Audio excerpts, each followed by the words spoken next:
Hello, अस्सलाम वालेकुम। आज हम डिस्कस करेंगे वन पेपर जो मॉक टेस्ट था 7 अप्रैल 2024 में जो लिया गया था। ठीक है, आज हम उनको डिस्कस करेंगे और उनके आंसर्स देखेंगे और आपके चेक करना जो आपने सॉल्व किए उससे मैच करना मेरे आंसर से और आपके कितने करेक्ट हुए हैं वो आप व्हाट्सएप ग्रुप के जो एडमिन है हुसैन आप उनको बता देना। ठीक है, वो यूट्यूब के में इस वीडियो के नीचे वो कमेंट कर देंगे कि इस स्टूडेंट के कितने करेक्ट हुए हैं, क्योंकि फिर बाद में स्टूडेंट खुद पूछते हैं कि सर दूसरों के कितने करेक्ट हुए हैं। तो हम एक-एक को तो बता नहीं सकते हैं, तो इस वजह से हम यूट्यूब के नीचे जो है ना वो कमेंट में लगा देंगे कि किसके कितने करेक्ट हुए हैं। इससे आप सबको अंदाज़ा हो जाएगा कि आप कौन-सी रैंक पे हैं, आप कौन-सी पोज़ीशन पे हैं, ठीक है? आप हुसैन को व्हाट्सएप जो ग्रुप के एडमिन है ना, उनको आप जो है वो मैसेज कर देना कि आपके कितने करेक्ट हुए हैं, ठीक है? हम शुरू करते हैं से पहले क्वेश्चन से कि the rate head dash the table. Table जो है टेबल, अब हमें करना क्या है, टेबल के नीचे जो है वो चूहा जो वो छुप गया, ठीक है? अब नीचे के सेंस में हम देते हैं, ये एक टेबल बनाता हूँ मैं, ये एक बहुत ही बकवास ही मैंने टेबल बनाई है और ये एक मैंने चूहा बनाया है बहुत बकवास सा, ठीक है? अब यहाँ पे क्या है, छुपा हुआ है, चूहा जो है वो टेबल के नीचे छुपा हुआ है, तो हम क्या यूज़ करते हैं, हम ऑन वहाँ यूज़ करते हैं, ऑन वहाँ यूज़ करते हैं जैसे जहाँ कोई चीज़ जो है वो सरफेस पे हो और टच हो रही हो, जो चीज़ सरफेस पे टच हो रही हो हम वहाँ क्या यूज़ करते हैं, ऑन यूज़ करते हैं। और कोई चीज़ अबोव हो और फिक्स हो, कोई चीज़ अबोव हो और फिक्स हो, जैसे फैन हो गया, वो क्या होता है, फिक्स होता है, वो अबोव होता है, ठीक है? हम उन्हें क्या वहाँ पे हम क्या यूज़ करते हैं, अबोव पार्ट्स प्रीपोज़िशन यूज़ करते हैं। और हम बेलो कहाँ यूज़ करते हैं, हम बेलो वहाँ यूज़ करते हैं जहाँ जो रैंक के केस में हम यूज़ करते हैं, लेवल के केस में हम यूज़ करते हैं, पोज़ीशन के केस में हम यूज़ करते हैं, वहाँ हम जो है वो बेलो को यूज़ करते हैं। हम ये सारे प्रीपोज़िशन जो ग्रामर का मेरा कोर्स आएगा ना, उसमें हम सारे इसको प्रीपोज़िशन को हम अच्छी तरह डिस्कस करेंगे। और तो जो the rate hid dash the table, वो जो रेट वो टेबल के नीचे छुप गया। एक होता है कवरिंग का सेंस, एक कवरिंग के सेंस में भी हम ओवर को यूज़ करते हैं। एक कवरिंग के सेंस में हम ओवर को यूज़ करते हैं। कवरिंग का पूरा कंप्लीट जो कवर हो, ठीक है? जो ओवर कहाँ यूज़ करते हैं, जहाँ कवर का कंप्लीट सेंस हो, जहाँ कवर का कंप्लीट सेंस हो, तो वहाँ पे हम ओवर यूज़ करते हैं। जैसे कि there is a roof over our head, हमारे सर के ऊपर जो है वो छत है, तो इस वजह क्या वो छत क्या कर रही होती है, हमें पूरा कवर कर रही होती है, उसको साइडों से दीवारों से भी कवर कर रही होती है। लेकिन अगर वो कोई चीज़ हमें हमारे ऊपर तो हो लेकिन हमें साइडों से कवर ना करे, इस केस में हम क्या यूज़ करते हैं, अंडर यूज़ करते हैं। इस केस में हम क्या यूज़ करते हैं, अंडर यूज़ करते हैं। कोई चीज़ हमारे हेड के ऊपर हो, मोशन में हो, वहाँ पे भी हम ओवर यूज़ करते हैं। कोई चीज़ हमारे सर के ऊपर हो और मोशन में हो, हम वहाँ पे भी ओवर यूज़ करते हैं। जैसे the airplane flu over the building, कोई भी चीज़ ऊपर हो और मोशन में हो, वहाँ ओवर करते हैं। कवरिंग के सेंस में ओवर करते हैं। कोई चीज़ हमारे सर के ऊपर तो हो लेकिन हमें कंप्लीट कवर ना कर रही हो, तो वहाँ पे हम अंडर यूज़ करते हैं। तो इसका जो फर्स्ट का जो आंसर है वो है ए, यानी क्या, अंडर। सेकंड क्वेश्चन है कि the boys take their lessons dash dash the shade of a tree. Shade of a tree, shade यानी क्या, शेड यानी बाउंड्री, ठीक है ना, शेड यानी बाउंड्री, शेड यानी बाउंड्री। और जहाँ पे बाउंड्री हम यूज़ करें या बाउंड्री का सेंस मिल रहा हो, उन केस में हम जो है वो इन यूज़ करते हैं, प्रपोजिशन इन यूज़ करते हैं जहाँ पे बाउंड्री का सेंस आ रहा हो। अगर बाउंड्री का सेंस ना होता, सिर्फ होता the boys take their lessons dash the tree, ठीक है, फिर तो आता अंडर, फिर आता अंडर, क्योंकि वो सर के ऊपर होती है और वो कंप्लीट कवर भी नहीं करती है हमें, इस वजह से हम अंडर यूज़ करते हैं। लेकिन शेड उसने वर्ड यूज़ करके एग्जामिनर ने बाउंड्री फिक्स कर दिया, तो हम वहाँ पे इन यूज़ करते हैं। ये सीएसएस में आया था। थर्ड क्वेश्चन है, ये भी सीएसएस में आया था, कि जो 2023 का था ना, इसका रिटर्न प्रीवियस कंपोजिशन में ये दोनों क्वेश्चंस आए थे। ही इंटर डैश द रूम, यहाँ पे प्रीपोजिशन कौन सा यूज होगा, इनटू होगा, इन होगा, ऑन टू होगा, या सॉरी सेकंड में जो होगा ना वो इन जो है वो करेक्ट ऑप्शन है। सेकंड का कौन सा, ए करेक्ट है। थर्ड है कि ही इंटर डैश द रूम, वो रूम में दाखिल हुआ, तो इसके साथ हम कौन सा प्रीपोजिशन यूज करेंगे। तो जो इंटर है ना, इंटर इंटर के साथ हम कोई प्रोपोजिशन यूज़ नहीं करते हैं। इंटर के साथ हम कोई प्रोपोजिशन यूज़ नहीं करते हैं। इसका ऑप्शन कौन सा है, डी करेक्ट है। लेकिन अगर इंटर इनटू जो है किसी कंपनी में हम इंटर हो रहे हैं, यानी कि हम कोई बिज़नेस कर रहे हो, किसी कंपनी के साथ हम जो है वो एग्रीमेंट कर रहे हैं, कोई कॉन्ट्रैक्ट साइन कर रहे हैं, उस केस में हम इंटर के साथ इनटू लगाते हैं। उस केस में हम इंटर के साथ इनटू लगाते हैं, ठीक है? अगर यानी कि अंदर दाखिल होने का केस हो, तो हम वहाँ पे इंटर के साथ इन कोई प्रीपोजिशन नहीं लगाते हैं। स्टूडेंट काफ़ी मिस्टेक करते हैं कि इंटर के साथ इनटू लगा देते हैं। नहीं, इंटर के साथ इनटू वहाँ यूज़ होता है जहाँ कंपनी की बात हो, जहाँ कॉन्ट्रैक्ट की बात हो। फोर्थ क्वेश्चन है कि dash dash and dash have made a mistake. अब ये प्रोनाउन का क्वेश्चन है कि उन्होंने क्या की, मिस्टेक की। उन्होंने मिस्टेक किया। हम ऑप्शन में देखते हैं कि किसने, मैंने, ही, उसने, तुमने और मैंने, ठीक है? तो हम तीनों ने जो है मिस्टेक किया। अब इसको लिखेंगे कैसे? इसका करेक्ट ऑर्डर क्या होगा? इसका करेक्ट ऑर्डर क्या होगा? ग्रामर जो है, ग्रामर क्या है? ग्रामर जो है वो एक लैंग्वेज है। लैंग्वेज है तो वो क्या एथिक्स को फॉलो करती है। जैसे कि मैं आपको तुम नहीं बोलूँगा, आप बोलूँगा, क्योंकि हमें क्या है एथिक्स में रह के हमें बात करनी होती है, ऐसे ना। तो हम अगर किसी ने कोई मिस्टेक की है, अगर किसी ने मिस्टेक की है तो वो क्या पहले तो खुद कहेगा ना कि मैंने मिस्टेक की है। पहले तो नहीं कहेगा कि नहीं तुमने पहले मिस्टेक की है, तुम्हारा नाम पहले लेगा फिर वो खुद का नाम लेगा, ऐसे तो नहीं करेगा ना। पहले वो क्या करेगा? वो खुद का नाम लेगा कि चलो गलती जो है वो मिस्टेक जो है वो मुझसे हुई है। उसके बाद वो तुम्हारा नाम लेगा जो सामने होगा, जो प्रेजेंट होगा, ठीक है, जिसे सेकंड पर्सन कहते हैं। उसके बाद जो है वो थर्ड पर्सन का नाम लेगा जो वहाँ पे मौजूद ही नहीं है। क्योंकि एथिक्स तो यही कहता है ना कि कोई गलती हुई है तो पहले कहो कि मैंने खुद ने गलती की है। उसके बाद जो जो सामने खड़ा है यानी सेकंड पर्सन जो है, जिसको आप बात कर रहे हैं, जो लिसनर है, फिर उसने गलती की है। और जो थर्ड नंबर पे जो जिसका नाम आएगा वो जो थर्ड पर्सन है, यानी जो वो मौजूद नहीं है, जिससे हम बात नहीं कर रहे हैं, वो लिसनर नहीं है जो, तो उसका नाम आएगा। तो इस केस में जो ऑप्शन है वो कौन सा है? डी करेक्ट है कि पहले मैंने, फिर आपने, फिर जो है वो थर्ड पर्सन ने जो है वो मिस्टेक की है। ठीक है, I, you and he have made a mistake. Fifth है कि antonym of nebulous. Antonym of nebulous, nebulous का मतलब होता है गड़बड़, धुंधला। ठीक है, धुंधला, कोई चीज़ सही नज़र ना आना, गैर वाज़ेह, ये होते हैं नेबुलस की मीनिंग, ये होती है, यानी क्या? धुंधला। ठीक है, धुंधला। तो नेबुलस की मीनिंग हम अगर ऑप्शन में देखें, एंटोनियम में, एंटोनियम यानी कि अपोजिट मीनिंग, अपोजिट मीनिंग दिन अपेरेंट, अपेरेंट यानी कोई चीज़ वाज़ेह हो, कोई चीज़ वाज़ेह हो, कोई चीज़ हमें से बिल्कुल सही नज़र आ रही हो तो हम क्या कहते हैं? उसे अपेरेंट कहते हैं। इसका ऑप्शन कौन सा? फिफ्थ का बी सही है। सिक्स क्वेश्चन है कि एंटोनिम ऑफ फोरमोस्ट, फोरमोस्ट की मीनिंग क्या होती है? फोरमोस्ट की मीनिंग जो एक होती है सबसे आगे, एक होती है सबसे आगे, एक होती है सबसे आगे, और दूसरी इसकी मीनिंग होती है सबसे अहम, सबसे अहम, सबसे अहम, सब से अहम। ये फोरमोस्ट की क्या होती है? मीनिंग होती है क्या? सबसे अहम या सबसे आगे। तो इसका जो एंटोनिम है, antonym meaning opposite meaning, opposite meaning क्या है? सबसे अहम की क्या है? यानी अनइम्पोर्टेंट, इंपॉर्टेंट होता है अहम, और अनइम्पोर्टेंट होता है जो अहम ही ना हो। ठीक है, सिक्स का क्या है? ये करेक्ट है।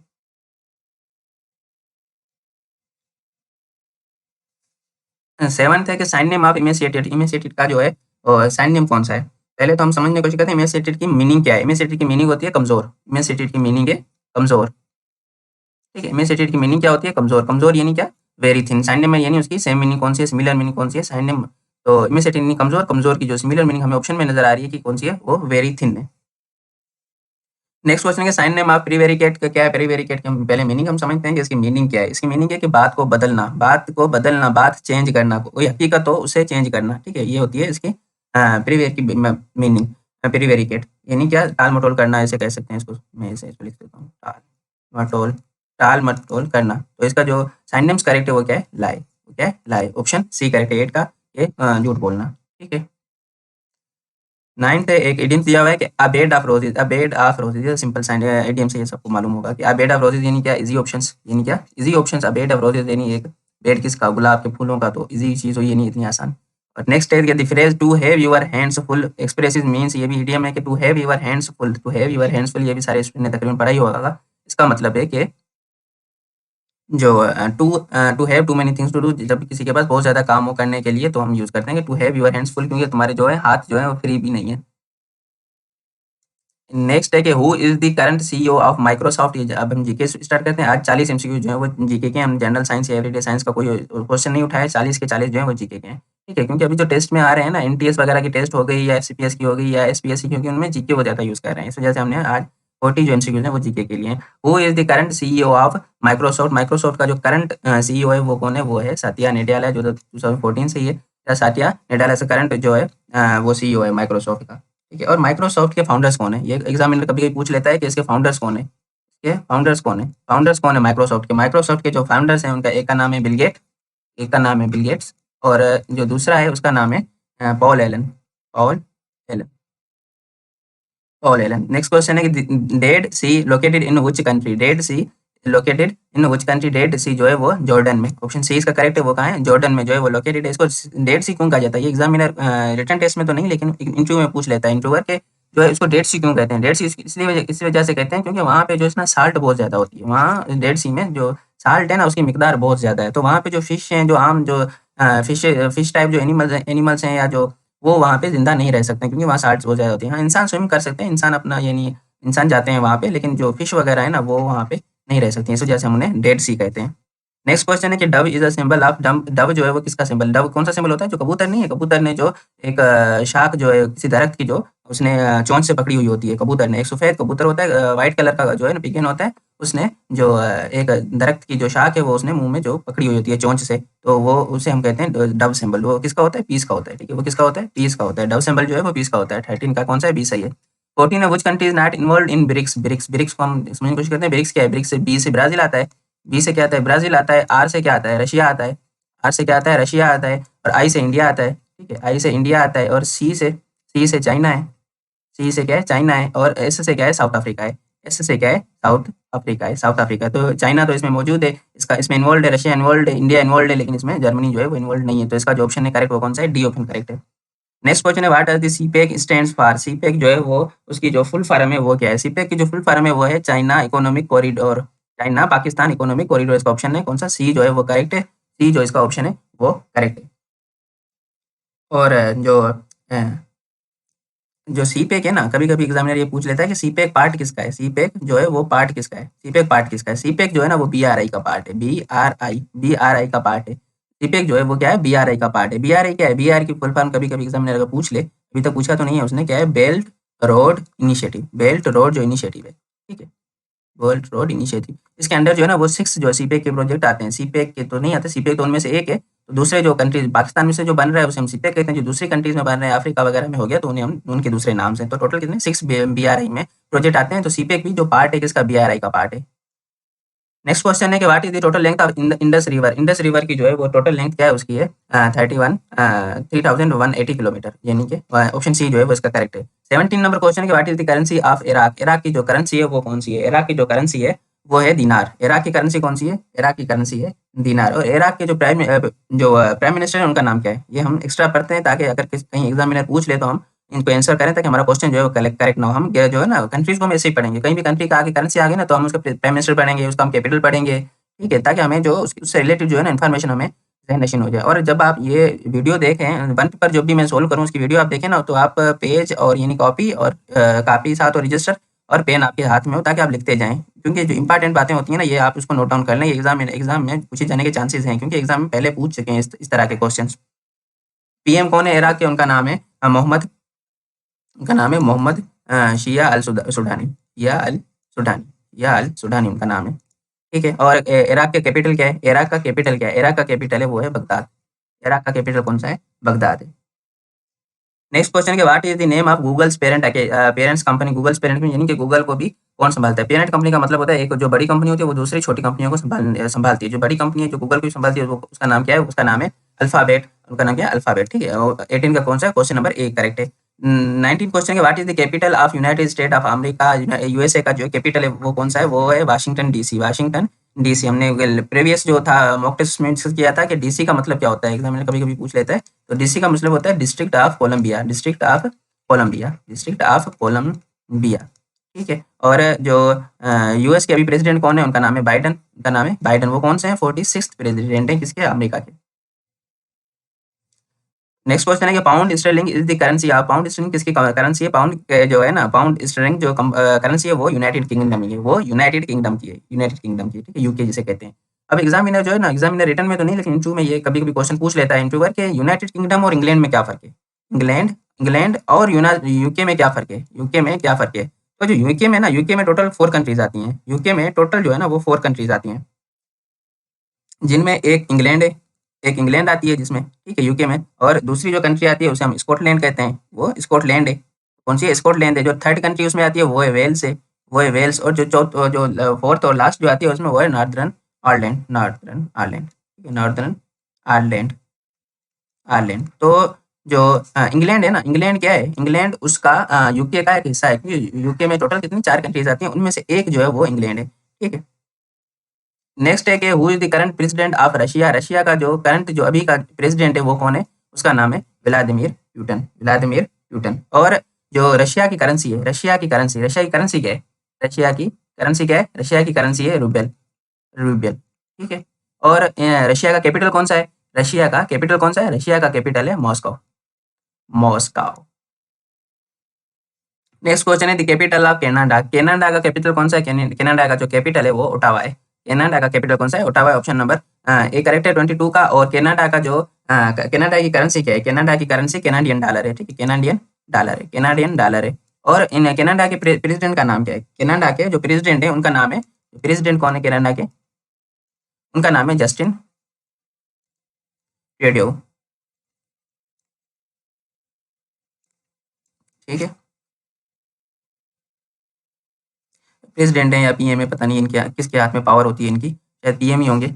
और नेक्स्ट है कि the world's largest Muslim country by area, area के हिसाब से मुस्लिम कंट्री कौन सी सबसे बड़ी है? वो है काजाकिस्तान, वो है काजाकिस्तान। ठीक है, अगर होता कि by population, Muslim country by population, population कौन सी मुस्लिम कंट्री सबसे बड़ी है? किसी के जहन में आएगा कि पाकिस्तान, नहीं भाई पाकिस्तान नहीं है, वो इंडोनेशिया है। इंडोनेशिया की जो रैंकिंग है पॉपुलेशन में वो 4th है वर्ल्ड वाइड में, और पाकिस्तान की जो है वो रैंकिंग वर्ल्ड में कौन सी 5th नंबर पे है। तो इस वजह से जो बाय पॉपुलेशन दुनिया में सबसे बड़ा जो है वो इंडोनेशिया है। नेक्स्ट क्वेश्चन है कि according to the latest research on smoking consumption in Asia 2017 देश is the top of the list. वो सबसे पहले कौन सा था? पाकिस्तान था, जिसमें सबसे ज्यादा स्मोकिंग की गई थी उस लिस्ट में, जो जिसने टॉप किया था। ठीक है, 24 का क्या है? बी करेक्ट है।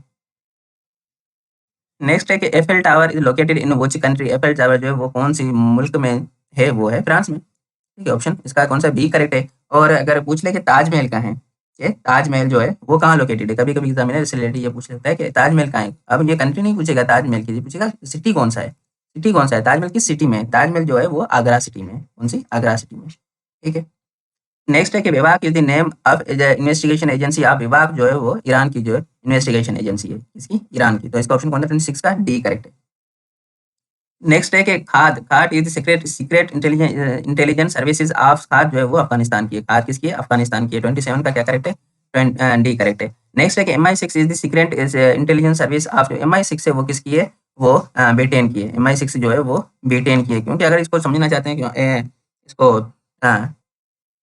जैसे कि कहा जाता है, समझा जाता है कि जो एक CIA जो है अमेरिका की है, एक MI6 जो कि ब्रिटेन की है। ठीक है, अब जो शिया और सुन्नी के जो भी कन्फ्लिक्ट है ना, अभी जो शिया सुन्नी एक दूसरे के खिलाफ आके बोलते हैं, प्रोपेगेंडा करते हैं। अब जो भी शख्स, यानी जो भी अगर कोई शिया लिबादे में है, यानी कि उसने शिया लिबास वियर किया हुआ है, यानी क्या शिया लिबास, यानी क्या उसने अमामा रखा हुआ है सर पे और उसने अब्बा पहनी हुई है, ये क्या है? शिया ड्रेस है। जो शिया ड्रेस पहन के मिंबर पे आए और अहले सुन्नत के जो है ना वो उनके खिलाफ बोले, यानी क्या कि दरार पैदा करे शिया और सुन्नी में, सिर्फ पाकिस्तान में नहीं पूरी दुनिया में, तो वो समझ जाए वो किसका एजेंट है? वो MI6 का एजेंट होता है। वो कोई मुसलमान नहीं होता है, वो कोई मुसलमान नहीं होता है, वो MI6 का जो है वो एजेंट होता है। ठीक है, और अगर कोई सुन्नी ड्रेस में आए, सुन्नी मेंबर यूज करे और वो शिया के अगेंस्ट बोले, कोई सुन्नी मेंबर यूज करे, सुन्नी ड्रेस करे और वो शिया के अगेंस्ट बोले, पूरी दुनिया में, सिर्फ पाकिस्तान में नहीं, वो किसका एजेंट होता है? वो होता है CIA का एजेंट। ठीक है, ये इन दोनों ने क्या डिवाइड की हुई है, MI6 और CIA ने काम, कि MI6 क्या करता है? वो जो है वो शिया का जो मेंबर है उसका ड्रेस है वो यूज करता है, यानी क्या अपने जो अपने कारिंदे जो है वो वहाँ पे बिठाता है, उनको वो ड्रेस पहनाता है, और फिर क्या कहता है कि तुम अहले सुन्नत के खिलाफ बोलो। और CIA क्या कहता है? वो कहता है कि सुन्नी लिबास ड्रेस वालों को कि तुम शिया के अगेंस्ट बोलो। ऐसे यानी क्या कॉन्फ्लिक्ट जो है वो शुरू हो जाता है पूरी दुनिया में। नेक्स्ट है कि 29 which is the biggest hydro electric power station in the world? सबसे बिगेस्ट जो वो कौन सा हाइड्रो इलेक्ट्रिक पावर स्टेशन? वो है थ्री गॉर्जेस डैम, किसका? चाइना का। ठीक है, हो सकता है कि सिर्फ चाइना, USA, पैराग्वे या पाकिस्तान ऑप्शन में हो, लेकिन जो ऑप्शन में अगर हो सकता है ये भी पूछ ले, थ्री जो है गॉर्जेस डैम जो है वो सबसे बड़ा हाइड्रो इलेक्ट्रिक पावर स्टेशन है दुनिया का। कहाँ पे मौजूद है? चाइना में मौजूद है। नेक्स्ट है 30 नंबर क्वेश्चन के darling river is situated in, darling river जो है वो कहाँ पे मौजूद है? डार्लिंग रिवर जो है वो ऑस्ट्रेलिया में है। ठीक है, 30 का क्या है? 20 सही है। What is the currency of Japan? Japan की जो करेंसी है वो कौन सी है? जापान की जो करेंसी है उसका नाम है येन। का नाम क्या है? येन। जापान की जो करेंसी है उसका नाम येन है। और जापान का जो कैपिटल है उसका नाम क्या है? जापान का कैपिटल क्या है? ये तो आप सबको मालूम ही होगा कि उसका जो कैपिटल है वो है टोक्यो। उसका कैपिटल क्या है? टोक्यो है। और उनके प्रेसिडेंट क्या है? उनके प्रेसिडेंट कौन है? इसके जापान के जो है वो प्रेसिडेंट कौन है? उनके प्रेसिडेंट का नाम है फूमियो कशिदा। Fumio Kishida. ठीक है, नेक्स्ट है कि इस्लामिक कंसल्टेटिव असेंबली, पर्शियन में हमसे कहते हैं कि मजलिस Shura Islami, Majlis Shura Islami is the parliament of, parliament कौन से जो है ना वो कंट्री। इसमें यहाँ स्टूडेंट कंफ्यूज होते हैं कि उनको वो पाकिस्तान लगा के चले जाते हैं। पाकिस्तान का है ना जो वो, ये तो हम इस्लामी जो है ना वर्ड यूज नहीं करते, हम कहते हैं पाकिस्तान मजलिस शूरा है पाकिस्तानी। ठीक है, तो जो इसका जो करेक्ट ऑप्शन है वो कौन सा है? ईरान है। 32 का करेक्ट ऑप्शन जो है वो ईरान है, ऑप्शन बी करेक्ट है। नेक्स्ट है कि what is the capital of Afghanistan? Afghanistan का जो कैपिटल है वो क्या है? वो सबको सिंपल है, ये तो सबको मालूम होगा कि उसका जो कैपिटल है वो काबुल है। अफगानिस्तान की करेंसी क्या है? अफगान की करेंसी क्या है? करेंसी क्या है अफगानिस्तान की? हम साथ में डिस्कस करते जाते हैं ताकि ये आपको याद होते जाए। अफगानिस्तान की जो करेंसी है उन्हें हम कहते हैं अफगानी। नेक्स्ट क्वेश्चन है कि French revolution began in French revolution है वो कब शुरू हुआ था? वो हुआ था 1789 में। 1789 में जो है वो रिवॉल्यूशन जो है इसका फ्रेंच का शुरू हुआ था। नेक्स्ट क्वेश्चन है, to which country Christopher Columbus did belong? Christopher Columbus जिसने हम कहते हैं कि अमेरिका दरियाफ्त की लिखी, तो उसने की लेकिन उसकी मेहनत थी, लेकिन उसने तो कभी अमेरिका गया नहीं था। ये हिस्ट्री ऑफ यूएसए के जो स्टूडेंट हैं उन्होंने इसको डिटेल में पढ़ा होगा। ये क्रिस्टोफर कोलंबस किस कंट्री से बिलोंग करता था? वो था इससे इटली से, होता इटली से, लेकिन कहने किसके, स्पेन के कहने पे गया था, लेकिन उसका जो ताल्लुक था वो बिलोंग किससे करता था? वो इटली से करता था, स्पेन से नहीं करता था। स्पेन के साथ कंफ्यूज ना होना। जो बूस्टान टी पार्टी है, ये भी यूएस के हिस्ट्री के स्टूडेंट ने पढ़ा होगा। बूस्टान जो टी पार्टी है वो किससे जो लिंक्ड है, एसोसिएटेड है, उसको किससे ताल्लुक है? तो किससे ताल्लुक है? उसका अमेरिकन इंडिपेंडेंस से ताल्लुक है। यानी ऑप्शन बी करेक्ट है 36 का। 37 है कि who is called the father of history? Father of history हम किसे कहते हैं? वो है हेरोडोटस। हेरोडोटस को हम history of father of history कहते हैं। 37 का सी सही है। 8 नंबर क्वेश्चन है कि 38 नंबर क्वेश्चन है, the SAARC movement was launched for? SAARC जो थी उसका जो है मकसद क्या था? उसका मकसद क्या था सार्क का? कि उसका मकसद था, उसका मोटो था क्या था? Regional cooperation. रीजनल कोऑपरेशन यानी कि बी जो ऑप्शन है वो करेक्ट है। और सार्क कंट्रीज जो है वो 8 हैं। वो सार्क कंट्रीज कितनी है? टोटल 8 हैं। हम उनको याद कैसे करें? उनके लिए ट्रिक ये है कि उनको याद करने की कि एमबीबीएस पेन यानी एमबीबीएस वालों का दर्द कौन समझे। ठीक है, एमबीबीएस पेन। हम इनको ब्रेक डाउन करते हैं कि एम से क्या आता है? एम से क्या आता है? मालदीव। मालदीव एम से आता है मालदीव। और एक बी से आता है बांग्लादेश। और सेकंड बी से आता है भूटान। सेकंड बी से क्या आता है? भूटान। और इससे क्या आता है? श्रीलंका। श्रीलंका। ठीक है, एसएल में लिख देता हूँ। और पी से क्या आता है? पाकिस्तान है। पी से पाकिस्तान है। और ए से क्या आता है? ए से अफगानिस्तान है। ए से अफगानिस्तान है। आई से इंडिया है। और एन से क्या है? नेपाल है। ये 8 कंट्रीज हैं इसमें सार्क में। ठीक है, ये इनको याद करने का क्या है तरीका? क्या है कि एमबीबीएस पेन। नेक्स्ट है कि the airline Qantas belongs to which country? Qantas जो क्रिकेट के शौकीन है वो देखते होंगे कि जो ऑस्ट्रेलिया का ऑस्ट्रेलिया की जर्सी है क्रिकेट में, उसके सामने जो है वो कंटास लिखा होता है। कंटास जो है वो कौन सी यानी कंट्री की एयरलाइन है? वो ऑस्ट्रेलिया की। ऑप्शन नंबर सी करेक्ट है 39 का। 14 नंबर क्वेश्चन है, which is the highest mountain in the world? Highest mountain in the world अगर इन द पाकिस्तान होता, इन द पाकिस्तान कौन सा है? वो K2 है। ठीक है, इन द पाकिस्तान K2 है। और दुनिया का जो K2 है वो सेकंड नंबर पे सबसे बड़ा जो है माउंटेन है। सेकंड नंबर पे दुनिया में जो बड़ा माउंटेन है वो K2 है। तो दुनिया में जो सबसे बड़ा माउंटेन हाईएस्ट कौन सा है? सेकंड पे अगर K2 है तो फर्स्ट पे क्या है? एवरेस्ट है। कौन सा है? माउंट एवरेस्ट है। 40 का क्या है? सी करेक्ट है। नेक्स्ट क्वेश्चन है कि 1 nautical mile is equal to how many kilometre? 1 nautical mile, international law के स्टूडेंट ने ये टर्म पढ़ा होगा क्योंकि इंटरनेशनल लॉ है। 1 नॉटिकल जो माइल है ना हम यूज करते हैं, जो सी वेज होते हैं, जो समंदर में हम जो मेजर करने के लिए हम 1 नॉटिकल मेल हम माइल यूज करते हैं, किलोमीटर यूज नहीं करते हैं। इंटरनेशनल लॉ के स्टूडेंट इन्हें ये यूनिट जो है वो पढ़ा होगा स्पेशली। 1 नॉटिकल माइल जो किसके बराबर होता है? वो होता है 1.853 के बराबर, यानी कि ऑप्शन इसका सी करेक्ट है। 42 number question, which country is called the land of mountains? Land of mountains हम किसे कहते हैं? लैंड ऑफ माउंटेन्स हम कहते हैं नेपाल को। लैंड ऑफ माउंटेन्स हम किसे कहते हैं? नेपाल को कहते हैं। Next question, which country is known as land of rising sun? उभरते हुए हम सूरज जो है वो कौन सी जमीन को कहते हैं? वो कौन से कंट्री को कहते हैं?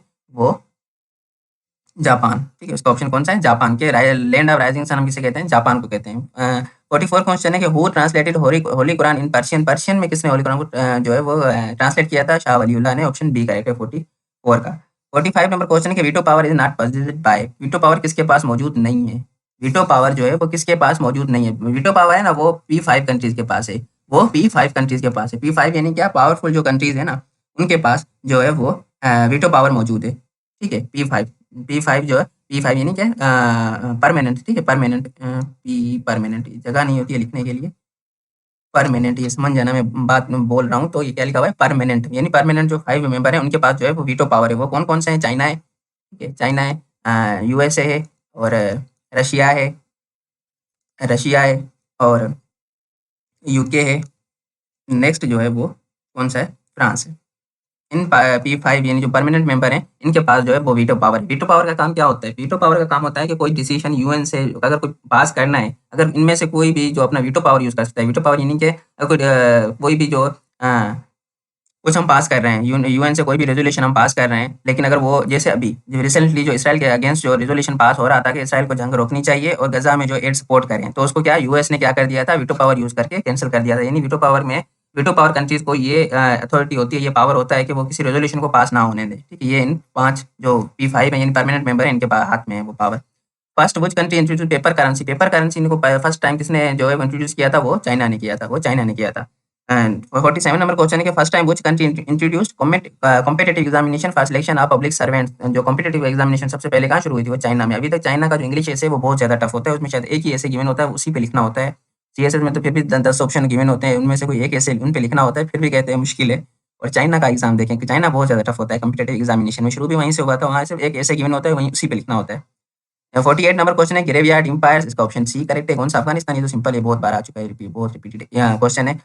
नेक्स्ट क्वेश्चन है कि एपी यानी associated press is the news agency, आप कौन से कंट्री की है न्यूज एजेंसी? कौन सी? एपी यानी एसोसिएटेड प्रेस है, प्रेस वो है यूएसए की, वो है यूएसए की। 49 का बी करेक्ट है। लास्ट क्वेश्चन के MNNA स्टैंड्स फॉर, उसकी क्या मीनिंग होती है? उसकी जो मीनिंग होती है वो होती है major non NATO ally, major non A NATO ally. NATO के जो टोटल एलाई है, नेटो के टोटल मेंबर्स हैं अभी वो कितने हैं? एग्जामिनर ने अभी भी पूछा था, रिसेंटली एक टेस्ट थी उसमें पूछा था कितने टोटल, इसके टोटल है 32 है, ठीक है, टोटल 32 है।